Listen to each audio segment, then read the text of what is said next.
Pep Gvardiola. Husanov ko'p yillar davomida Manchester City'ning eng yuqori darajadagi himoyachisi bo'ladi. Gexa Abduqodir Husanovning tarkibdagi joyini tortib oladimi?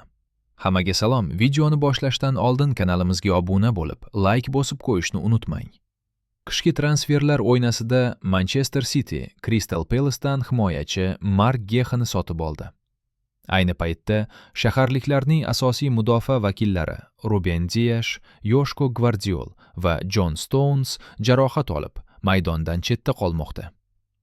The Athletic nashri xabar berishicha, kelasi uchrashuvlarda Abduqodir Husanov va Mark Gexa himoya chizig'ida birgalikda harakat qilishi kutilmoqda.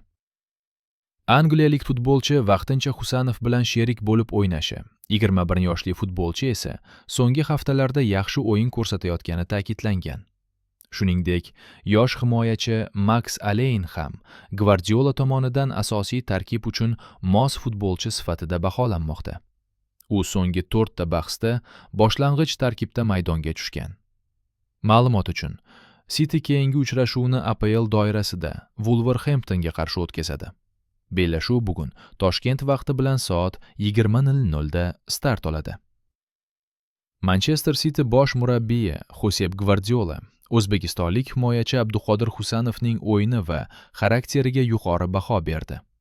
Norvegiyada bo'lib turgan saytimiz vakili Abdulvosid Bektemirov Budio Glimt Manchester City uchrashuvidan oldingi matbuot anjumanida Pep Gvardiolaga Husanov haqida bir nechta savol berdi. Abduqodir Husanovning oxirgi bahslardagi harakatlariga qanday baho berasiz? Husanovning oxirgi o'yinlari shunchaki dahshatli bo'ldi. Biz juda xursandmiz. Shuni alohida aytishim kerakki, Arsenal bilan o'yindan keyin u bir oy davomida biror daqiqa ham o'ynamadi. Bu juda uzoq muddat edi.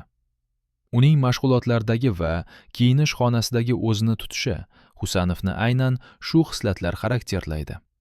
Qiyin lahzalarda futbolchining kimligi jamoada o'zini qanday tutishidan bilinadi.